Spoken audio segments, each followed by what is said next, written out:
باب الحیض والنفاس والاستحاضة يخرج من الفرد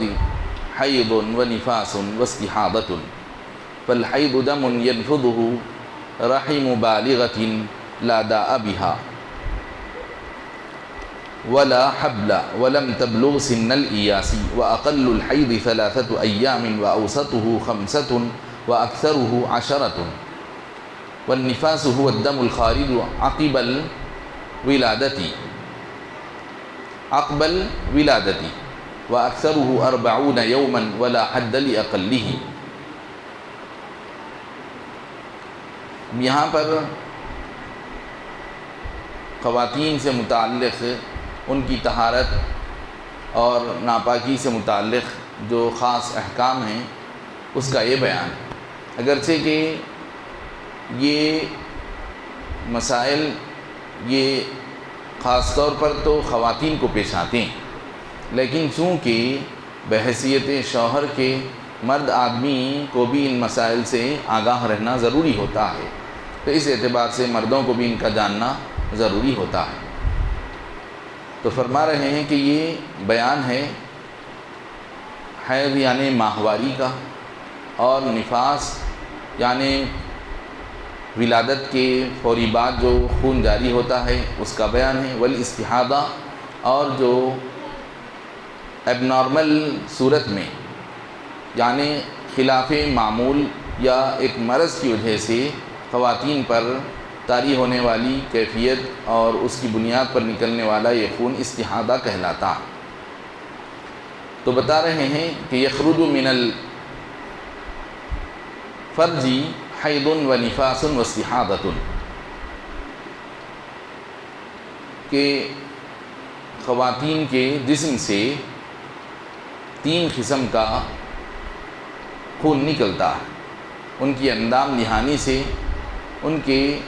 پرائیویٹ پارٹ سے خاص قسم کا خون، 3 قسم کے خون نکلتے ہیں۔ ایک جو ماہواری ہے، جو ہر ماہ جاری ہوتی ہے، جس کو عربی میں ہا یا ضاد سے تعبیر کرتے ہیں، ہا یا ضاد۔ اور دوسرا ولادت بچے کی جب ہوتی ہے تو اس کے بعد جاری ہوتا ہے، اس کو نون فے الف سین، نفاس جس کو کہتے ہیں، نون فے الف سین۔ اور تیسرا ہوتا ہے جو کسی عارضے کی وجہ سے یعنی بیماری کے طور پر ایک تیسرا بھی نکلتا۔ تو 2 جو ہیں، پہلے 2 وہ ناپاکی سمجھے جائیں گے، پہلے 2 ناپاکی، تیسرا جو ہے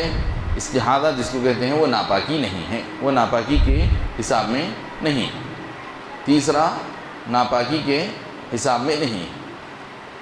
یہ پہلے جو 2 نام بتائے گئے ہیں یہ ناپاکی کے حساب میں ہیں، یعنی جو ناپاکی کے جو احکام ہیں پہلے 2 کنڈیشنز میں جاری ہوتے ہیں، تیسری حالت میں ناپاکی کے احکام جاری نہیں ہوتے۔ تو اب پہلے کو عربی میں حیض کہتے ہیں، دوسرے کو نفاس کہتے ہیں، تیسرے کو استحاضہ کہتے ہیں۔ فالحیض دم ينفضه رحم بالغة لا داء بها ولا حبل ولم تبلغ سن الإياس۔ تو اب حیض جس کو کہتے ہیں بتا رہے ہیں وہ ایسا خون ہوتا ہے جو کسی بالغ خاتون یا لڑکی کے بلاڈر سے، بچے دانی سے نکلتا ہے، بغیر کسی بیماری کے نکلتا ہے، یعنی بالغ ہونے کے بعد نارمل ہونا علامت ہے اس کی، یہ نہیں نکلنا اب نارمل ہونے کی علامت ہوگی۔ تو بالغ ہونے کے بعد بغیر کسی بیماری کے یہ نکلے، اور یہ اس وقت نکلتا ہے جب کہ عورت کیرینگ نہ ہو، پریگننٹ نہ ہو، حمل سے نہ ہو، تو اس وقت یہ نکلتا، کیونکہ حمل کے زمانے میں یہی خون کو اللہ تعالیٰ پیٹ میں روک کر بچے کے لیے غذا بنا دیتا۔ تو بتا رہے ہیں کہ بالغ عمر کی لڑکی کے رحم، اس کے بلاڈر سے یہ نکلتا ہے، یوٹرس سے یہ نکلتا، جس کو یوٹرس کہتے ہیں، بچے دانی، رحم عربی میں اس کو کہتے ہیں۔ تو بغیر کسی بیماری ایسے وقت میں نکلتا ہے جب کہ بیماری نہ ہو اور حمل نہ ہو اور عورت ضعیفی کی عمر کو نہ پہنچی ہو، تو یہ نکلتا۔ اگر کسی عورت کو کسی بیماری سے نکل رہا ہے تو پھر وہ حیض نہیں ہے، یا ایک ہے حمل کے بغیر نکلنا، حمل ہے تو پھر یہ نہیں نکلتا۔ اب اگر مان لیجئے کسی کو حمل رہتے ہوئے نکل رہا ہے تو پھر مطلب یہ نکلا کہ وہ ماہواری نہیں، کوئی بیماری ہے۔ اسی طرح سے ضعیفی کی عمر میں نہیں نکلتا ہے، ضعیفی کی عمر کے باوجود نکل رہا ہے تو پھر وہ بھی ناپاکی اور حیض نہیں ہوگا۔ تو یہ ناپاکی والا جو ہوتا ہے ماہواری منتھلی مینسز جس کو کہتے ہیں، اس کے لیے 3 کنڈیشن ہے کہ یہ خاتون کے رحم یعنی یوٹرس سے نکلتا ہے 3 شرطوں کے ساتھ کہ بغیر بیماری کے نکلے اور وداؤٹ پریگننسی نکلے اور پھر ضعیفی کی عمر کو پہنچنے سے پہلے نکلے، تو یہ ماہواری ناپاک خون ہے جس میں نماز پڑھنا منع ہو جائے گا، قرآن کو چھونا، مسجد میں داخل ہونا، کعبۃ اللہ کا طواف کرنا،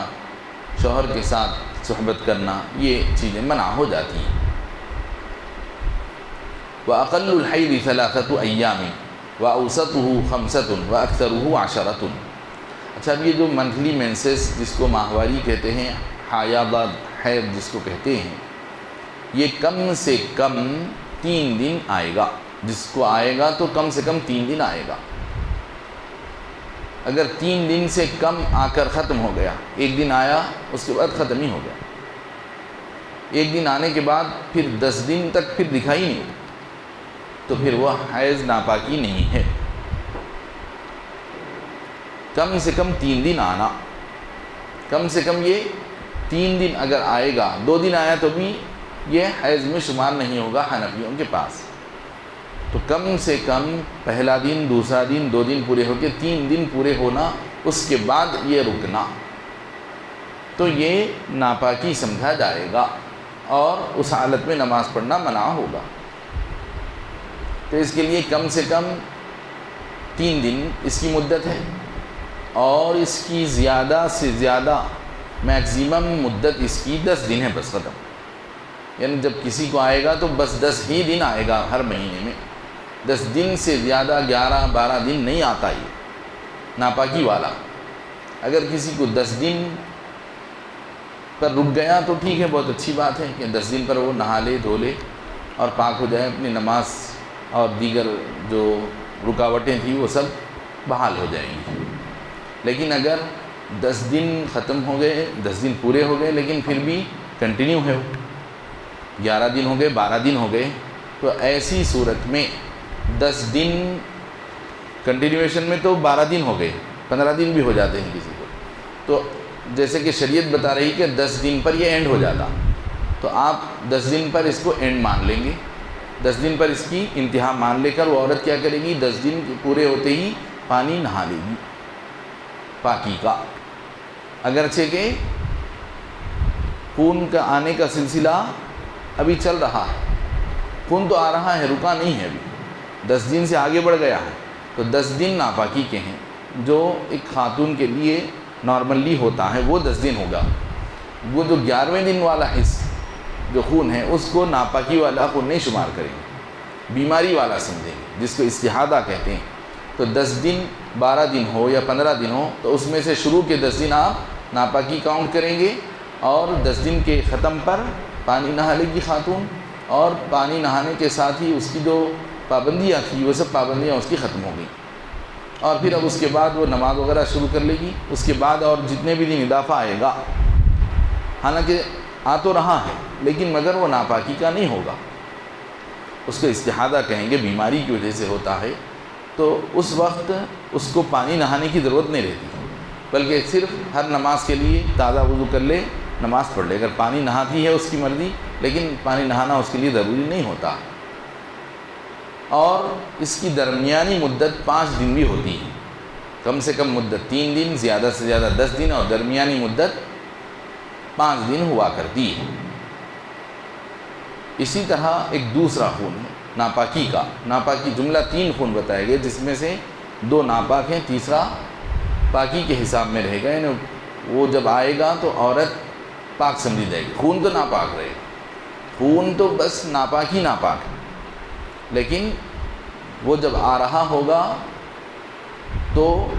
دو جو بتائے جا رہے ہیں اس کے آتے ہوئے دو صورتوں میں ناپاکی سمجھی جائے گی۔ تیسری قسم جو ہے استحاضہ جس کو کہتے ہیں،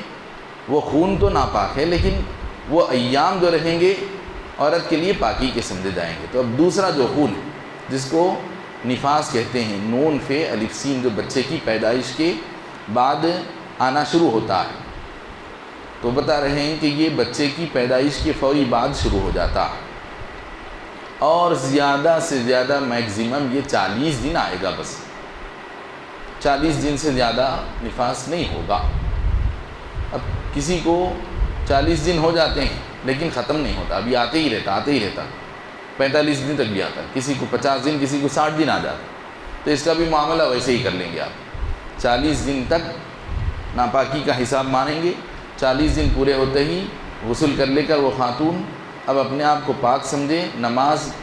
روزے کا اہتمام شروع کر لے، اور اس پر جو زائد دن تک جو آ رہا ہے وہ ناپاکی کے حساب میں نہیں رہے گا، آ تو رہے گا لیکن وہ ناپاکی کے شمار میں نہیں رہے گا، یعنی ان ایام میں وہ وضو کرتی جائے گی، نماز پڑھ لے گی، کیونکہ وہ بیماری کا استحاضے والا خون سمجھا جائے گا۔ تو یہ زیادہ سے زیادہ 40 دن تک آتا ہے، اس کی مدت زیادہ سے زیادہ 40 دن ہے نفاس کی، اس کے بعد یہ یا تو 40 دن پر ختم ہو جائے گا، یا اگر اس کے بعد بھی دکھتا ہے تو عورت 40 دن کو ناپاکی شمار کرے گی۔ اب اس کے بعد کم سے کم اس کی کیا حد ہے، جیسے کہ وہاں پر بتائے ماہواری کے متعلق کہ کم سے کم اس کی حد 3 دن بتائی گئی ماہواری کے لیے، لیکن اس کی کیا حد ہے کم سے کم؟ بتا رہے ہیں کہ اس کے معاملے میں کوئی کمی کی کوئی حد نہیں کہ اس کے لیے 3 دن کی یا 1 دن کی یا آدھے دن کی یا 1 گھنٹے کی بھی کوئی حد نہیں مقرر کی گئی ہے شریعت میں، کہ بس جتنا بھی آ گیا پیدائش کے بعد آ گیا۔ کسی کو 1 گھنٹہ آ سکتا ہے، کسی کو 1 دن آ سکتا ہے، کسی کو بس ولادت کے ساتھ ہی جو دکھ گیا اس کے بعد پھر آگے بالکل نہیں آتا۔ تو کم سے کم کی کوئی حد نہیں ہے۔ تو یہ اس طرح 3 میں سے 2 قسمیں ہم پڑھ لیے، ناپاکی والی جو ہے حیض اور نفاس، اب تیسری ہے استحاضہ، اس کے احکام الگ ہیں، انشاءاللہ ہم اس کو آئندہ کے درس میں ذکر کریں گے۔ وصلی اللہ تعالی علی خیر خلقہ سیدنا محمد وآلہ وصحبہ وبارک وسلم اجمعین۔ الحمد للہ رب العالمین والصلاة والسلام علی سید الانبیاء والمرسلین وعلی آلہ وصحبہ اجمعین۔ ربنا تقبل منا إنك أنت السميع العليم وتب علينا إنك أنت التواب الرحيم. اللهم أعنا على ذكرك وشكرك وحسن عبادتك. وصلى الله تعالى على خير خلقه سيدنا محمد وآله وصحبه وبارك وسلم أجمعين. والحمد لله رب العالمين. سبحان الله وبحمده سبحانك اللهم وبحمدك أشهد أن لا إله إلا أنت أستغفرك وأتوب إليك.